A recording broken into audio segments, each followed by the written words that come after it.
through these two interesting and complex topics at the same time. First, being Assistant Minister for Security Policy at the Ministry of Foreign Affairs of the Republic of Serbia, Ms. Dijana Ivančić, and second, being former Minister of Defense, Mr. Dragan Šutanovac. I welcome you both to this panel, and I hope that we'll have an interesting discussion. The first item on the agenda of our panel is going to be a video address by Ms. Carmen Romero, who is the Deputy Assistant Secretary for Public Diplomacy in NATO headquarters in Brussels. She will deliver a rather short video address also to send her regards and to help us begin with dissecting this interesting topic. Please, if we can play the video. Thank you. Dobro jutro. Good morning and thank you. I'm delighted to join you today at the Belgrade Security Forum. It really is the place to be to discuss security in the Western Balkans. This year marks 15 years of Serbia in NATO's Partnership for Peace program. Partnership with NATO brings real benefits to Serbia and to its citizens, and it benefits NATO through greater stability and cooperation in the region. I would like to highlight a few examples of this win-win partnership. We work with Serbia on the reform of your national security forces and institutions. Over the last 20 years, we have helped Serbia to destroy over 230 tons of obsolete ammunition. And a few years ago, Serbia hosted NATO's biggest civil emergency exercise, helping NATO allies and partners to deal with natural disasters such as floods and forest fires. NATO and Serbia also have a very close scientific cooperation with many projects under the Science for Peace and Security program. And throughout the pandemic, NATO allies have provided support to Serbia. For example, Turkey provided masks, overalls, and test kits, while the Czech Republic also worked with Serbia to develop filters for masks. This is why we should continue to work together on things that are important to us both: to see a safe and peaceful Western Balkans, also to improve our civil emergency planning, and to combat the threat of radicalization. Serbia is working to build a modern European democracy. You play an important role in improving security in Europe and also around the world, taking part in peacekeeping missions with the United Nations and the European Union. And here in the Western Balkans, we welcome the agreement on the escalation and the way forward in northern Kosovo reached between Belgrade and Pristina. By the way, our KFOR mission is supporting its implementation. As you know, NATO continues to support the EU-facilitated dialogue and other efforts to normalize relations between Belgrade and Pristina, because this is the only path towards achieving a lasting political agreement. And it is also key to stability across the region. NATO has been committed to peace and stability in the Western Balkans for decades, and our KFOR mission is the most tangible demonstration of this commitment. Now, I would like to say a few words on our security environment and on how our alliance continues to adapt. Today, NATO faces many complex security challenges, and our values are under pressure. Russia has become more assertive, has massively built up its military forces, and also attempts to interfere in our democracies. Meanwhile, the global balance of power is shifting as China uses its might to coerce other countries and control its own people. At the same time, we have sophisticated cyber attacks, a persistent terrorist threat, the proliferation of nuclear weapons, and the existential threat from climate change. For more than 7 decades, NATO has adapted to a changing security environment to keep our people safe and to protect our values: freedom, democracy, and the rule of law. Values the countries in the Western Balkans also cherish and strive for. With the many threats we face, we are adapting once more This is why at the NATO summit in June, we adopted NATO 2030, an ambitious agenda for our future security, increasing national resilience, investing in the latest technologies, boosting our cyber defenses, and making climate and security a core part of our business. To tackle in a more effective way today's and tomorrow's challenges, and to help secure the rules-based international order, we will deepen our cooperation with organizations, including the European Union, and with countries such as Serbia and others who share our values. I conclude by saying that there is a great deal we can do together to ensure that our cooperation continues to benefit NATO and benefits Serbia. And we look forward to many more years of close partnership. Thank you.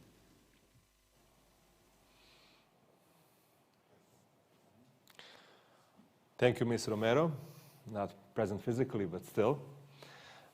It's hard not to remember or reminiscence of these 15 years. I remember 2006 quite vividly. I was a young researcher at the time at Center for Civil and Military Relations, that today is Belgrade Center for Security Policy. And I remember that Serbia becoming part of the Partnership for Peace program was seen as a major foreign policy breakthrough at the time. I also remember the role, important role, played by a number of diplomats and, of course, military officers from Serbia who have, I think, kept this cooperation between NATO, between Brussels and Belgrade, very much alive and strong. I also have personally to remember Ambassador Branislav Milinkovic, who I think played a very important role in shaping and forming this partnership, and a number of those who came before him and after him. I have to say it was always evident that Serbia was sending some of its best men and women to Brussels. It is I would say, complex relationship, a good relationship, working partnership, as both sides describe it, that comes after a complex legacy and history of the relations between two sides. And it's something that I think we are all very much aware of. However, it has been a relationship that has been in and out of public focus. And I think it's always interesting for a researcher to look at how both NATO has been evolving, finding its new roles and missions in this era, but also how Serbia's relationship with NATO has been evolving as well, and how ambitious it was from one year to the other. I would like to open our panel with a question for Mr. Šutanovac, taking from his experience and the role that he played. During your mandate, what was the biggest benefit of Serbia's participation in the Partnership for Peace program? Well, thank you very much for inviting me to participate in this panel. It's probably the most difficult panel for the Serbian audience, and I'll try to do my best. And although I'm not on this position for more than 10 years, but the benefits still are going on, and I will divide those benefits on, let's say, on four points. And the first point is for any person who is working as a military in Serbia, for the military personnel. Second point is for the military and the ministry as whole. Then we have political benefits. And on the fourth point, it's a benefit for each citizen. Doesn't matter if they are aware or not. For the first point, I believe that military personnel from Serbia will explain it much better than me, but I must tell you that my impression was that after they had some possibilities to meet each other, to have an exercise together and to have a glass of beer after all, you know, they feel much better, and they realize that from both sides are almost the same people, you know, they are just military, and whatever happens during the 99, they were not guilty because of that, they were doing their duty, you know. So they fully appreciate themselves from the both sides, and this was my very interesting impression, you know, because whenever we had this opportunity to have or some visits, or some exercise, or some training, or we have possibility to send some of our officers to NATO college, When they come back, the first was impression that the people over there are almost the same or very similar to our guys. For the military and the ministry at all, first of all, let's say at the end of 2007, we finally finished one part of reform in our armed forces and also in the ministry. The structure was based on the NATO standard, and that was very important for our interoperability, that we can participate in, as Madame said, in the UN and EU mission, which is important for the safety or security of our soldiers on the ground. And also we had, at that time, something which was called, I believe, Defense Reform Group, which was led by an officer from Serbia, and we had guys from NATO who are coming here and helping us to do reforms. Politically, I think it's very obvious to everyone that today and the days before, after 1999, we are much more relaxed and with NATO in much better condition. Finally, we have our office in the NATO headquarters in Brussels. We have a NATO office in Belgrade, which is led by a very nice person and excellent representation from NATO, Mr. General Vitale. And Tomas Vitale, sorry, I'm speaking English after many years on this occasion, so that's something what I think changed complete attitude, and we had opportunity to meet with the Secretary Generals, almost all of them actually after 2000, and that relaxed the situation between NATO and Serbia also. And for the citizens there, and it's not well known actually, and that's the problem from PR, from our side and also from NATO side, that we do not use, and I will say this bad word, marketing, to make good public diplomacy with ordinary people.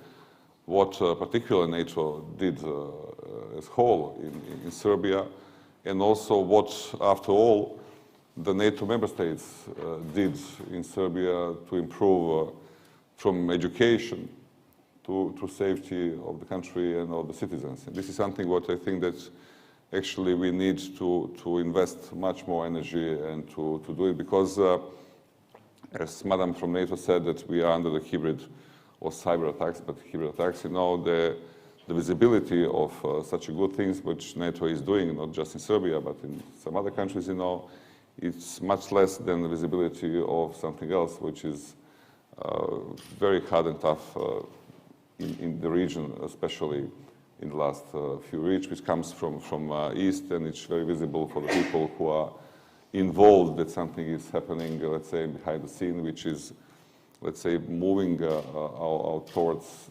something what is not important, but the regular people think that this is the main. Thank you. Well, Ms. Ivančić, which areas of cooperation with NATO you see as a priority at this moment?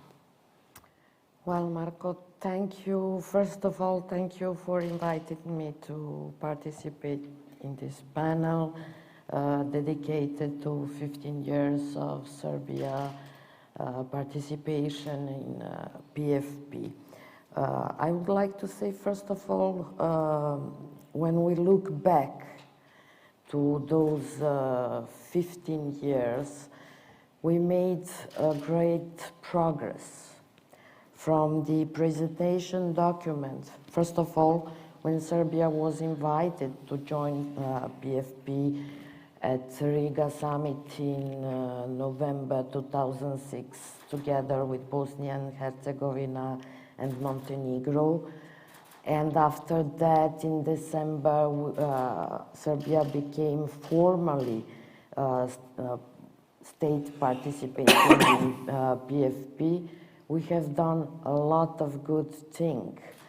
I will just like to add to Mr. Shutanovac all those good things that we have.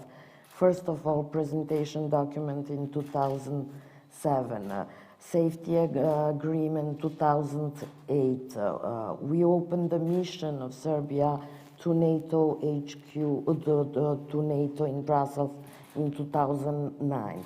And after that, we have many cycles of IPP, Individual Partnership Program, until we start to work on ITPP, on IPAP, Individual Partnership Action Plan, as the highest mechanism of cooperation between a partner state and NATO without intention to become a member state. So now we are finishing the second cycles of IPAP, and it was the most, it was the major step forward in a sense to enhance the political dialogue. The main area of cooperation today are political dialogue, who is very dynamic, intensive. Our President Vucic and Secretary General Stoltenberg, they met in May this year. We hope that we will be honored to welcome Mr. Stoltenberg in the end of this year as well. And let's say the second main area, very important, is in that dialogue is the presence of international security forces, KFOR, in Kosovo and Metohija. We have a lot of area of cooperation who are out of military area of cooperation, like cooperation in gender equality, the implementation of Resolution 1325, Women, Peace, Security, then building integrity. Serbia is a leader in that program, who is aimed to fight against corruption in the sector of defense and security. Then we have very good cooperation in Science for Peace and Security program. From 2006, we have realized more than 40 projects. Now we have 10 ongoing multi-year projects, and the proof that Serbia is very active in that program is that on the beginning of this year, NATO put in his website 3 women that are making a huge progress in scientific and technical innovations, and among them there was our young woman, Željka Ančić, research professor from Institute for Nuclear Science. And we started as well a very important multi-year project called Supercar, together with the university in Montenegro and Slovenia. It is about non-lithium batteries. Let me see if I didn't forget. Of course, as Mrs. Romero says, the very important cooperation between Serbia and NATO is in the field of disaster relief, and the very good cooperation between Ministry of Interior and NATO was improved in October 2018 with that biggest exercise where participated 2,000 participants from 40 countries. I have a follow-up question for you, but I would like first to ask Mr. Šutanovac, listening to this, these projects, I mean, non-lithium battery cars and other stuff, I mean, it sounds like science fiction and quite far from what would Serbian public think of NATO-Serbia relationship. I mean, how do you bring this closer to understanding of Serbian public? I mean, can this be one way of perhaps changing the image that NATO has in Serbia in a rather more positive way? Do you see this as happening? Well, this is probably the most difficult question which you can ask myself, and I believe that you should have a panel, whole panel with PR experts, marketing experts, journalists, and also, let's say, political decision makers who will discuss about this question. All of this which you mentioned actually depends on media, and not just on media. Depends on political elites, depends on social elites, depends on the question mark, does political elites and social elites decide to lead the country and the nation and to follow, or to follow. If we decide to follow, the regular people, the citizens, they are following their emotions.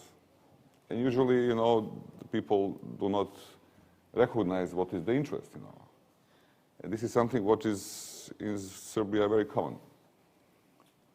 Very often we choose to have emotional decisions. At the end, we realize that we made a mistake.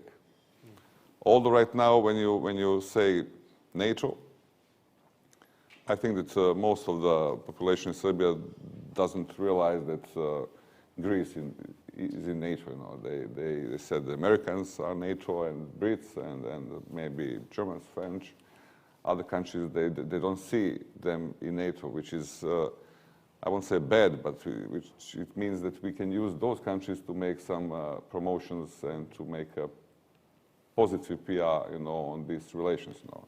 As I said, there are many benefits for the regular people here which are not promoted on the certain way which it can be. But anyhow, I think in the moment when political decision makers decides to push it up, and to make, I won't say marketing, but to show what really is going on between NATO and Serbia, and that become more visible, people will realize that that's our interest, And why I'm telling this about the emotions, because people, they do not know that, for example, the NATO was established after the Second World War, and Germany joined in 1955, just a decade after the biggest world war in the world, with the biggest destructions, and the biggest number of casualties, the Germans and political leaders in Germany decided to join because that was an interest, not emotional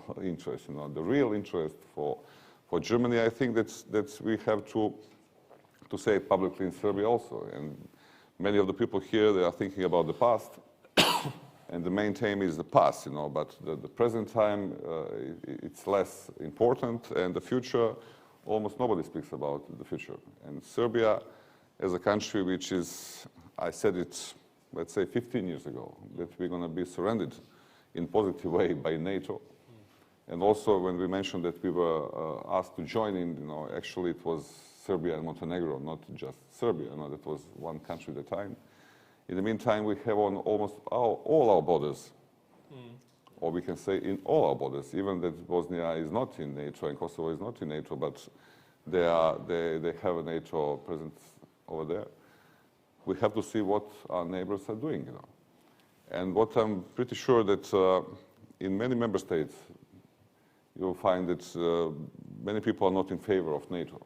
They're not in favor of military. They're not in favor of any armed forces, You know, but simply they understand that this is interest, you know, and NATO brings stability, peace, improving or in science, which we didn't mention, you know, and this is non-lithium cars, etc. So there are many possibilities and ways how to develop this relation and how to present it in public.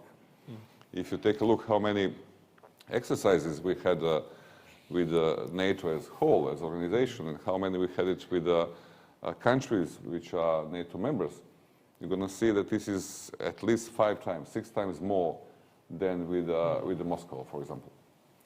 All of this exercise is chosen by our military, with ministry, and finally Ministry of Foreign Affairs.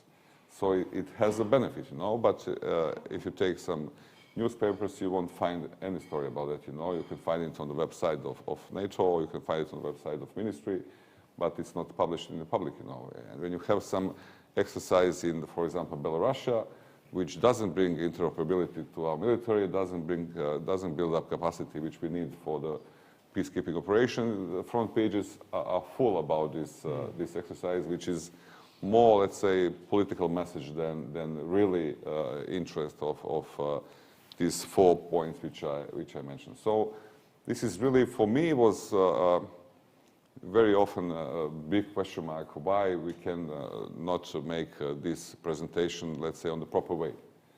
And it's very interesting, you know, as I mentioned, the Germany 10 years after the Second World War, they joined the NATO. In that 2007 or 2011, we had more positive opinion, public opinion on NATO than today. So it should increase, you know. It is a common theme. And what is interesting now, we are increasing the relationship between NATO and Serbia, NATO member state Serbia, and the opinion polls is going down. So something is in between, there is some mistake which should follow, and I think this is this PR which is still, and it was, and I say it in public, you know, even in my time, it was not on the proper way. I'm not a marketing and PR expert, you know, and I feel sorry because we didn't do it better. But I'll tell you one very short story, you know. Whoever had a possibility from the ministry, you know, I'm talking about the military personnel, to have a contact with NATO, to pay a visit to Naples or to Shape or to Brussels, you know, when they come back, they completely change attitudes, you know. They understand what's going on. As one female cadet, you know, she said when she was in Naples and she was coming back in the military plane, and she's from South, you know, she's very patriotic, she was not in favor of NATO when she joined, and the journalist asked her, what do you think now about NATO? And she was in Naples headquarters of South Command. You know. She said we should join in as soon as possible. You know, this is something what I couldn't believe exists. You know. What do you think? What made her change her mind? It was very, very simple, and also I did my best, you know, to explain the guys from NATO and from member states. You know, just open, you know, your heart and give them a chance to recognize you and to see what you are dealing with. You know, and Labour people easily understands what is better for them if they have opportunity. As for example, you have in Serbia a very, very interesting thing that people are divided not on the left and half side. They're divided like this, you know. And with the heart they are dreaming. With the heart they are dreaming about the East. But when you ask them rationally, where would you like to educate your kid? Where would you like to take health care? Where would you like to live? You know, where would you like to pay a visit to your family? You know, they say the West. Is it America or Germany, Britain? You know, so this is something what we have to find a way how to mix the heart and brain together, you know, and to make these emotions less important when you make rational decisions. I have a follow-up question for you too. It has everything to do with how we set expectations in front of NATO as Belgrade, and I think it will tie up nicely to what you've just said. Expectations from Brussels, you think? No, yes, that we are setting, da mi postavljamo očekivanja pred njih. We are setting very specific expectations in front of.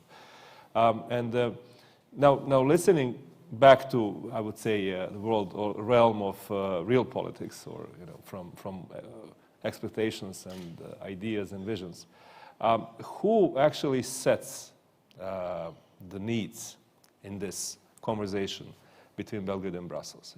Is it Belgrade? Is it playing a proactive role? Because we now see this field of cooperation constantly expanding. And what do you think could be done?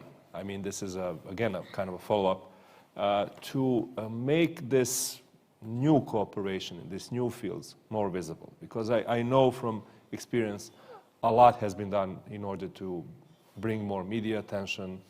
Journalists have been also briefed on numerous occasions. Please. Well, Marco, let me add at first that we are all very aware of that the relations with alliance are still burdened by the events from the past. And when you mention in Serbia NATO, the first thing that people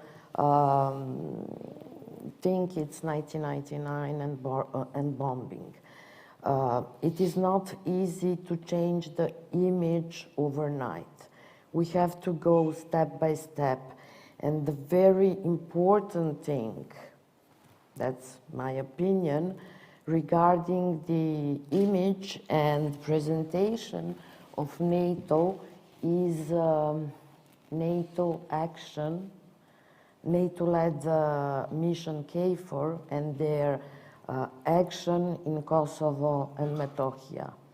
It could add NATO to change his image in Serbia.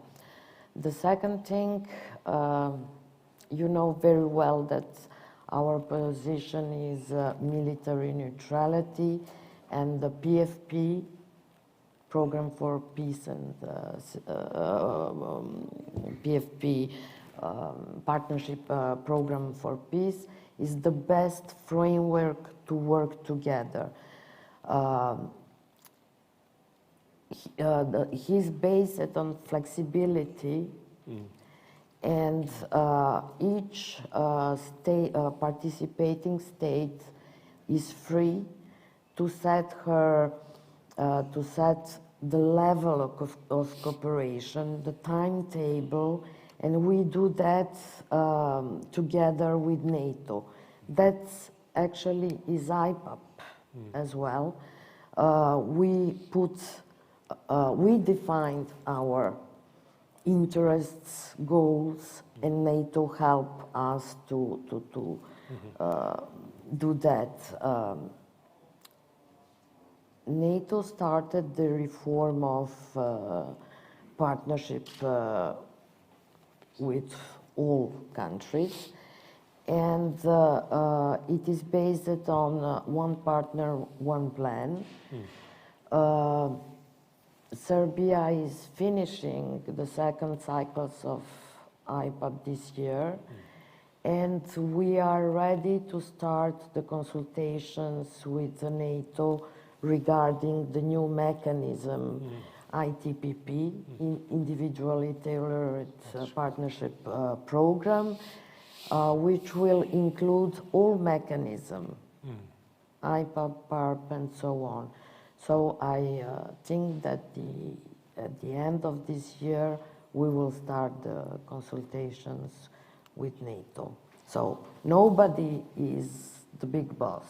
We are cooperating, we are defining our goals in accordance with our national interests and our capability, and NATO helps us to reach the results.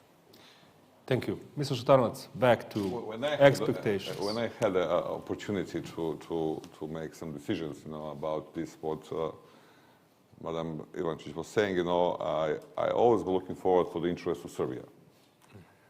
First of all, of course, when you are official of Serbia, you're looking forward to get an interest of Serbia and to not disturb the interest of the other side. And that's the main role. And we never, ever had any suggestion from any country or from NATO what we should do and how we should do it. That's right. To be very clear, never. Nobody came from NATO or from any other country to say you should do this, you should destroy this, no. The situation was completely opposite.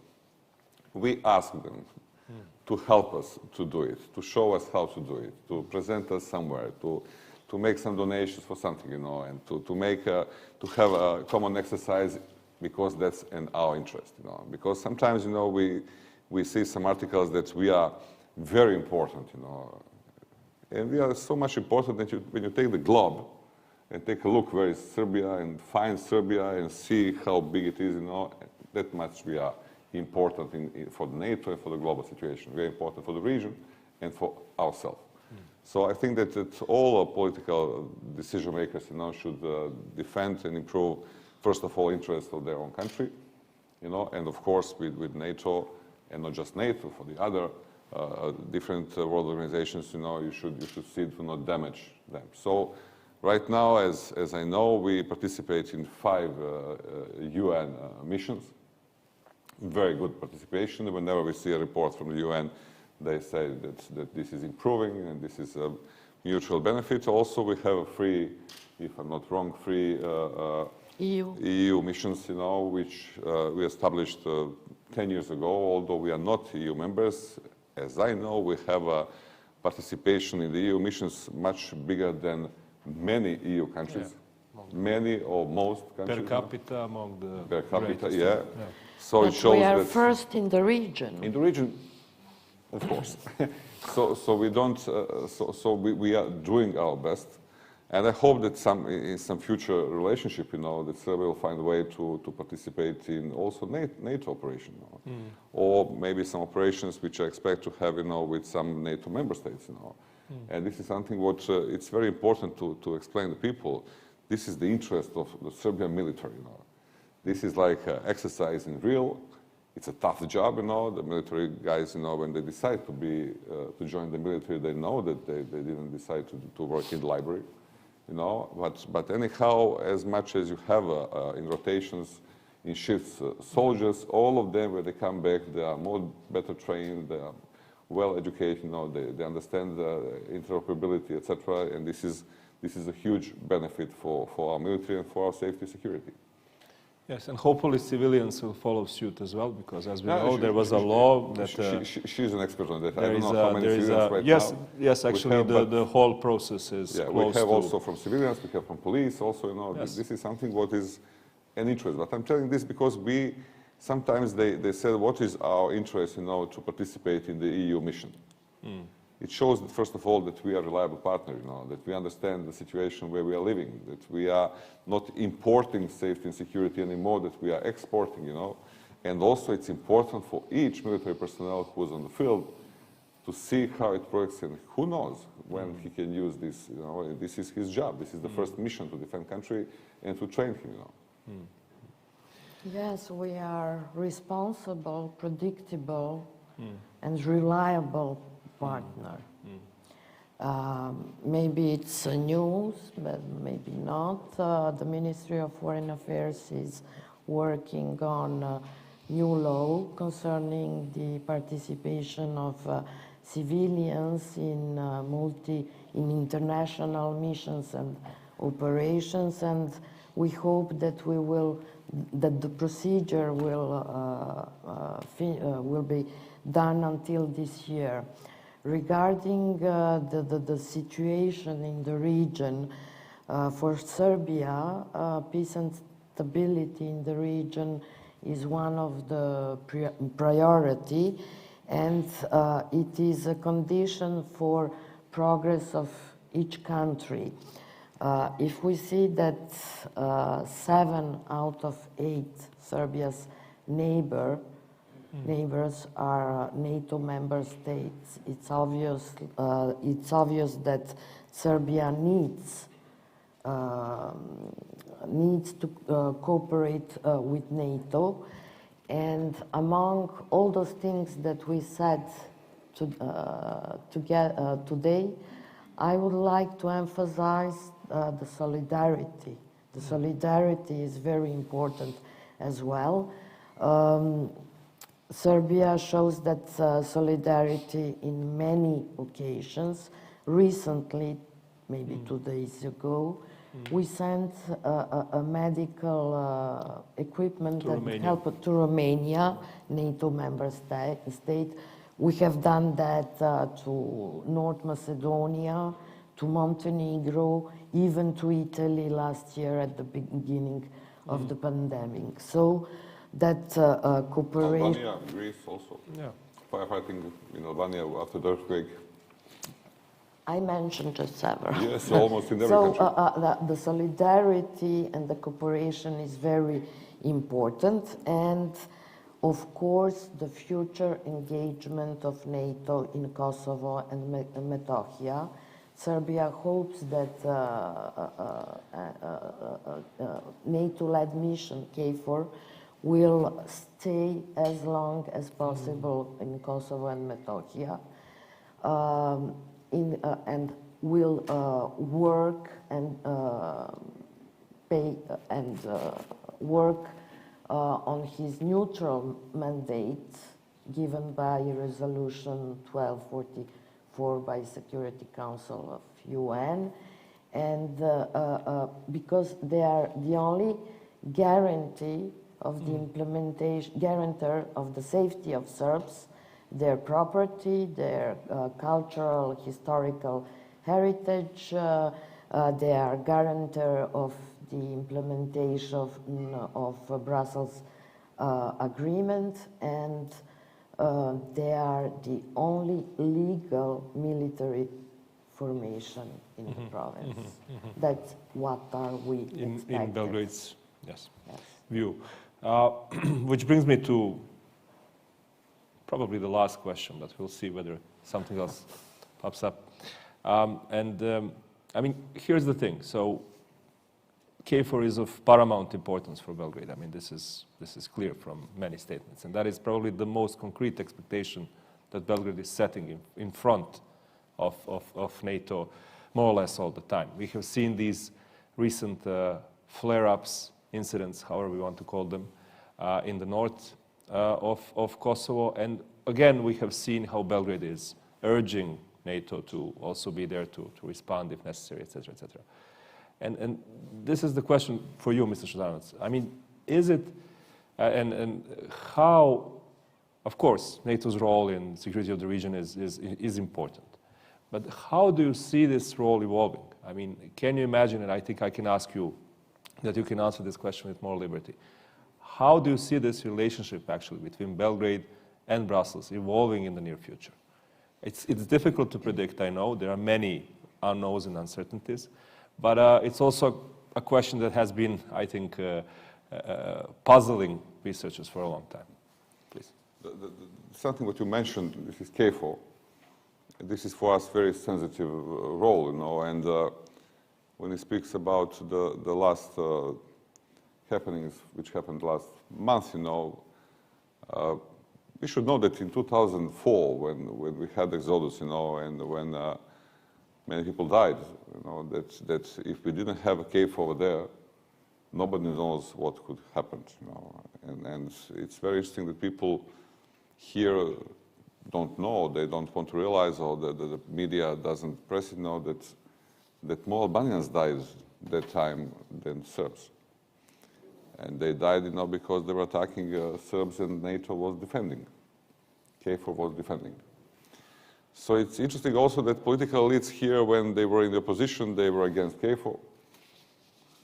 And when they come on position, they realize how important is KFOR for Serbs and for Serbia over there, and for stability and security of all people. And I know how much they do defending for our, let's say, monastery, Visoki Dešani, because I spoke with Bishop Sava, who is very much aware what they're doing for them, you know, and how they can survive without it is Italian contingent for many years over there. So this area for us is a specific area, and although the KFOR doesn't have enough troops, you know, to establish stability if something big happens, and I think that nobody wants to see some big and bad activities, no, but the presence of NATO through the KFOR, it's very important, and I like what to hear from political elite right now that they support NATO to stay there and to increase even the size. You know, this is something what I think is common for all political areas from the government and from the opposition, finally. It wasn't like this for a decade before. Also, the role of NATO will be very interesting.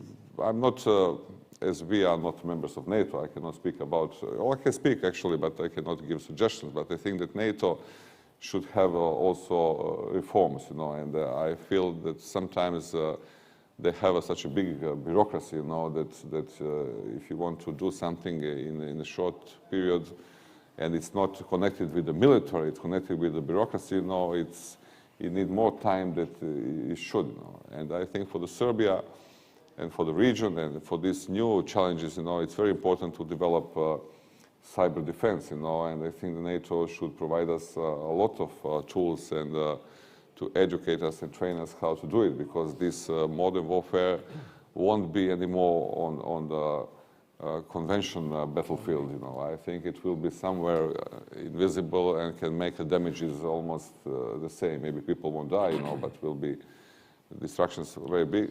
And also I think for this terrorism, which is in last decade very fashionable to use, you know, but I think that's real. And after the NATO left the Afghanistan, you know, we need some time to see what will happen, but we already saw what is going on there, you know, and the terrorist attacks, even among them, are present almost every week or every 2 weeks, but I'm afraid that will came as a wave also in Europe and probably also in our country. So we have to see how to defend ourselves and how to find the best lines in that area, and the best lines for Serbia is a lines where all our neighbors are. This is NATO, you know, so we should see what is our biggest interest, and this is 2 points which if I'm decision maker, I would like to push up, you know, and to ask, you know, how to help us, because I think that our society is not fully aware, and also some decision makers are not fully aware. We had a cyber attack on the water supplying company in Novi Sad a few years ago. We didn't know what's going on. And I believe that it was done by some hackers, you know, not by some organized military unit which can make damages like they did in Estonia, for example, you know. Because of that, NATO has in Tallinn the Center for Excellence for Cyber Security. And that's something what I think that here people still are thinking that the wars, for the wars you need tanks, airplanes, air jets, you know, you need rifles, etc. But I think that the modern warfare will need much more brain, you know, and much more educated people who can sit in front of computer, you know, and dealing with the modern threats. So we have this, what, of course, and with the member states and with NATO as a whole.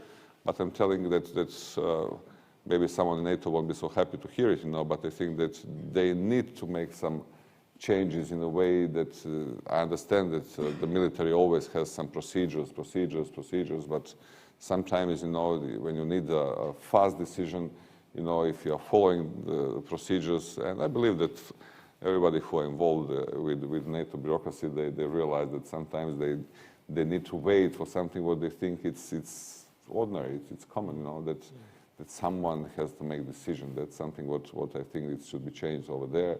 Probably over here is also, but here it's not such a big bureaucracy like there.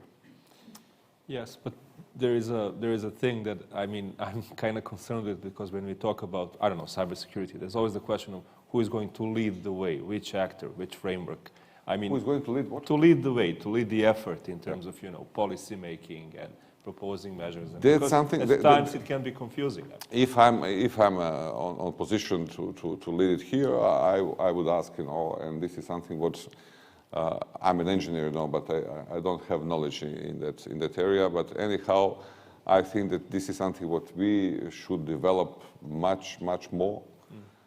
Actually, we do not have such some agencies which they have in other Western countries which are defending this cyber area. You know, the military has some part over there, you know, and I know that they have it also in BIA, but this is not for whole. And it's something what needs to include not just military and police also, and many other agencies in Serbia. And we should develop it as soon as possible, because this, when I had some presentation in the state from NSA guys, you know, and I mentioned mobile phone, and he said this is the best ever listening device which you can speak with, you know. And that was almost 20 years ago, but now it's not just a listening device.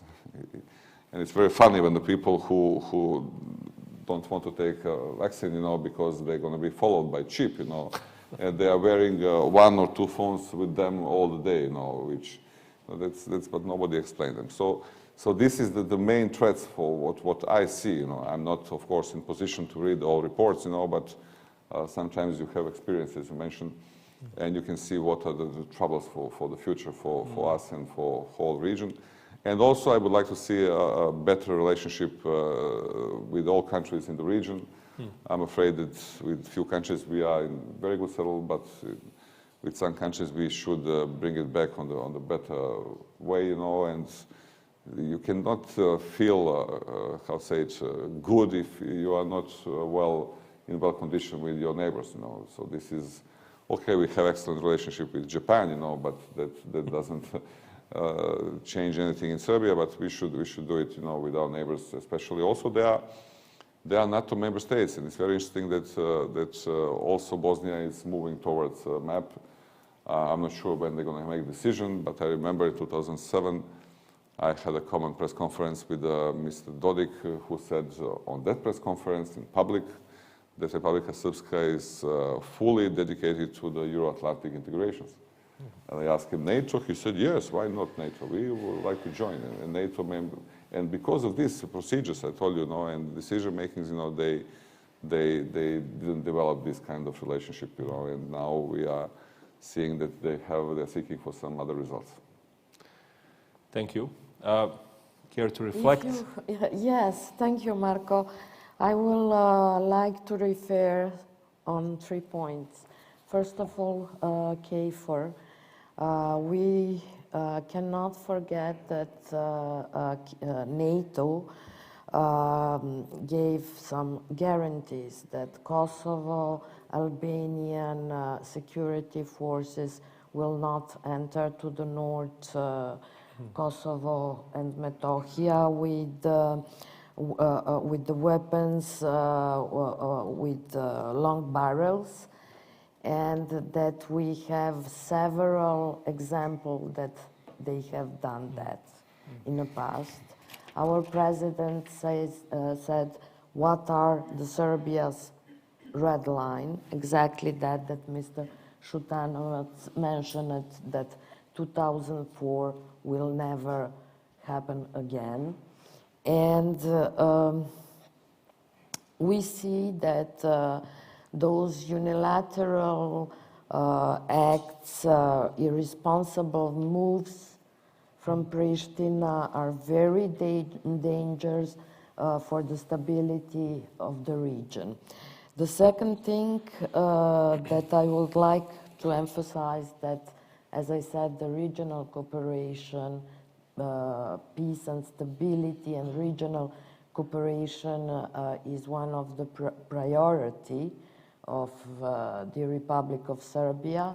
That's why we have many initiatives like Open Balkan, because we think that the economic cooperation can relax political one.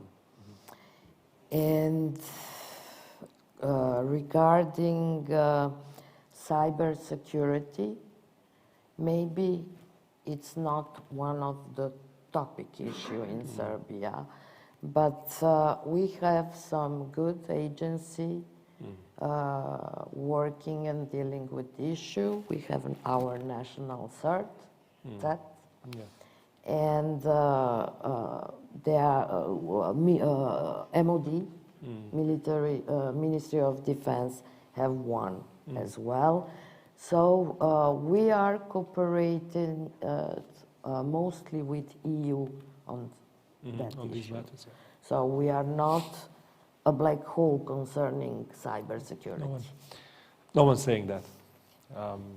And I am aware of the many, both interagency and also there are networks of professionals who are active in the field of cybersecurity. Some of them are my colleagues, and I know that there is effort being invested. My question is more on what is the framework, who is the actor? You know, this is because this is, and I tend to agree with Mr. Šutanovac here, this is like the challenge of decades to come. So, I would like to open the floor for questions now. If there are questions from our audience, we have received the question via Zoom, so that you have some more time to reflect and think. From Felix Luz, I hope I'm pronouncing this correctly. First of all, thank you very much for your interesting remarks and for highlighting the importance of KFOR. As you mentioned, KFOR plays a crucial role in maintaining security in the region. However, public opinion about KFOR and NATO is not always positive. How do you assess the evolution of public opinion since the first deployment in 1999, and what could be done to strengthen public opinion about KFOR in Serbia? So this is, we talked about public opinion, but this is solely about KFOR. Mr. Šutanovac. Madam Ivančić said that we need some time, we need some patience, we need this and that, and I agree. From our perspective, it's like this. But as someone who expects to have political leadership, you know, I don't give them any time, you know, and I don't care for them to take a lot of time, you know, for make some decisions, and they have to make and to play key roles in a way. If they have to damage their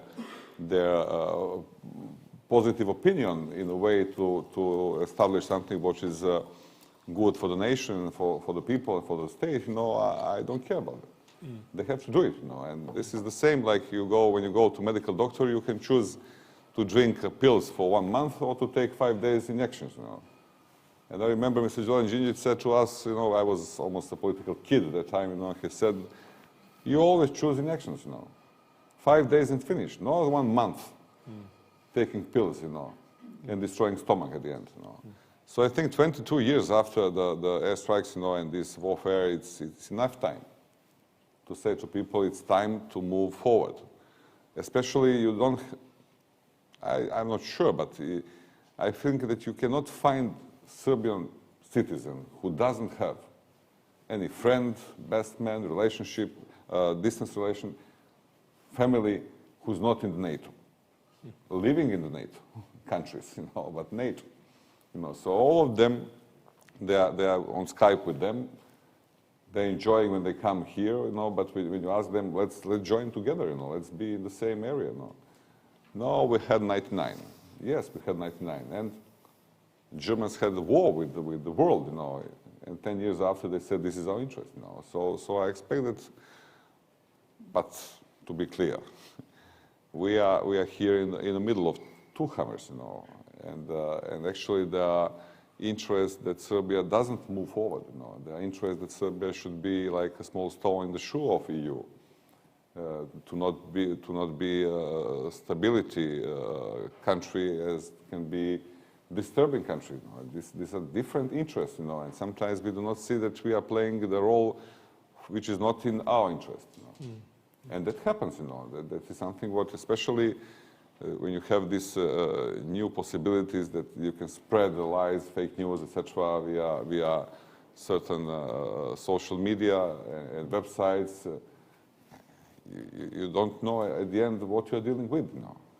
And there are several very interesting movies and series which concerns elections 2016 in the States. I suggest to the audience to see The Agents of Chaos, you know, movie how the Moscow interfered in the elections in 2016, you know, and what they did from this troll house in St. Petersburg, you know. It's very interesting to see what can happen to us. And when we are speaking about the agencies which can defend us in cybersecurity, I think that we should realize that we are very weak. We can be very proud, you know. We can say that we are. We can always be very. We have Djokovic, we have Nikola Tesla, we are very famous. But at the end, you know, some hackers destroy the software of our water supplying company, in one city of Belgrade. Hackers, not educated military unit which can do it, in a much professional way. So I don't know when someone will decide, but I think that something is I feel it, that something is moving on, that Serbia should finally have some solutions for very painful questions, if we want to move forward. Everybody around us are moving forward with some other problems, this what mentioned, the economy. It's very important, the stability in the region, to build up the trust between us, can you imagine 15, 20 years ago that Croats can travel to the States without visa? And we're going to need some kind of visa for the EU from the next year.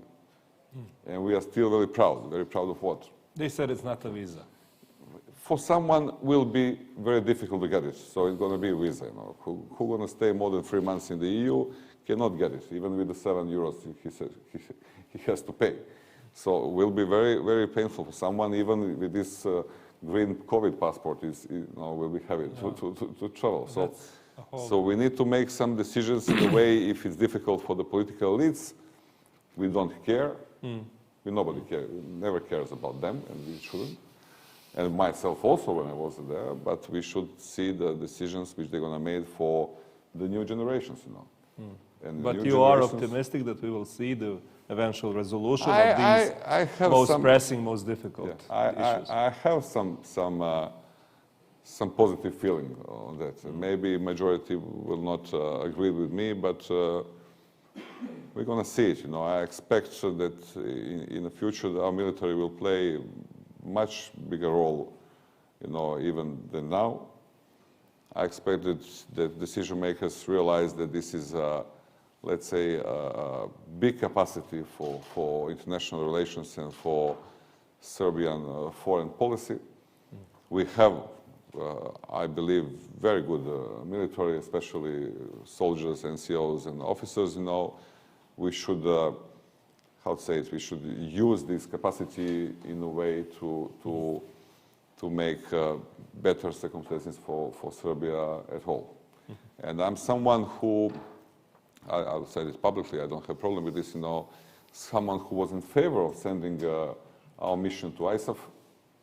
ISAF was a mission in Afghanistan. I will remind you that the government of Vojislav Koštunica, I believe in 2006, they made a decision to send our medical team with Norwegian contingent in ISAF, which I supported very much, and I thought that they will do it, but they never sent this decision to the parliament. After that, we didn't have majority in the parliament to make this, to support it among the parliamentarians. But I think that something is happening, and that at the end will happen on the positive way. Thank you. Well, same question. I think that the proactive role of KFOR in Kosovo and Metohija will contribute to the better NATO KFOR image in our country.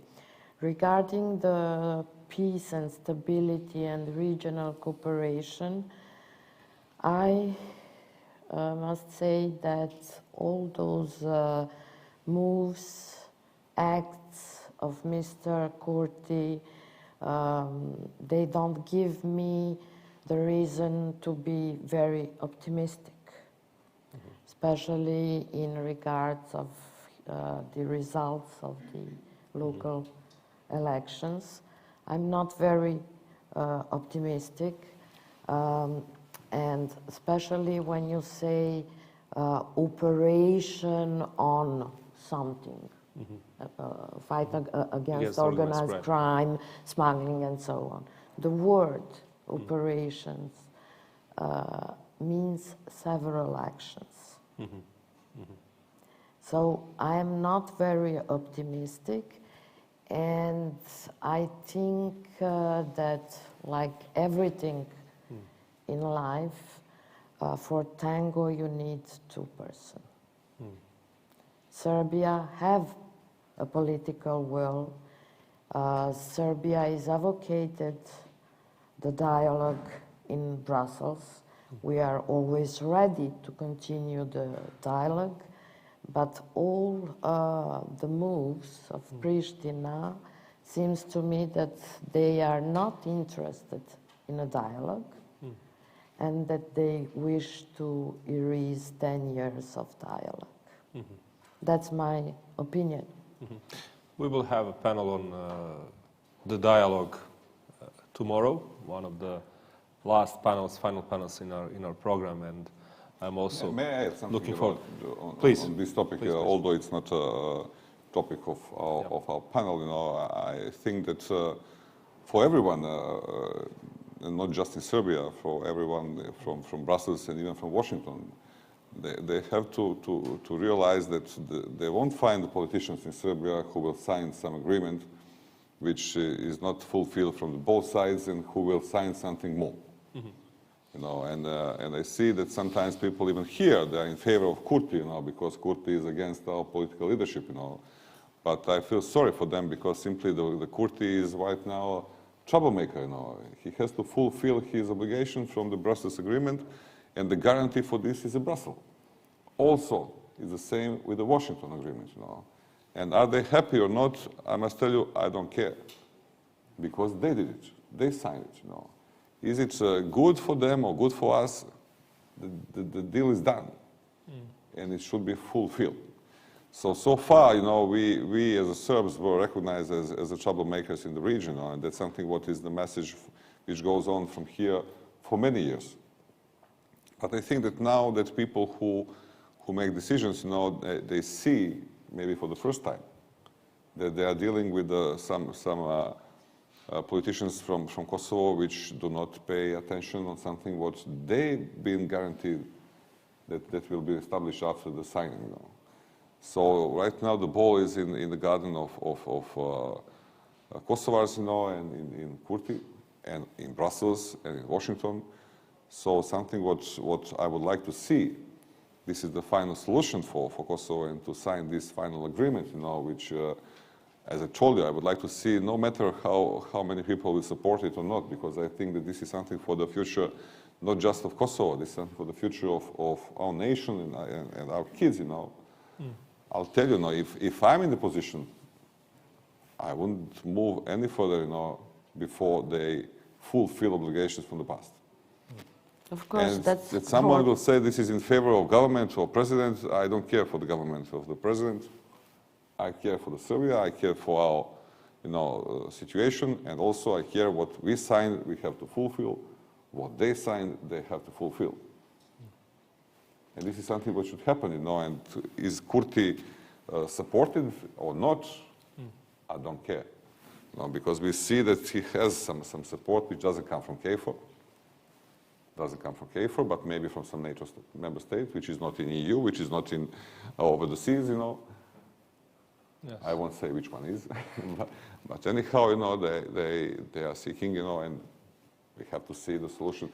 Why I'm telling this, you know, because the Kurti said that under their constitution, the Brussels Agreement is not by the constitution, you know. At the same time, they have some decision about the monastery Dečani, which the land should belong to Dečani monastery, and which constitution court said that it's right, and the same Kurti said no. So he used, in one hand, he used constitution court, in other hand, he said he doesn't use it. It's the same like Brussels Agreement.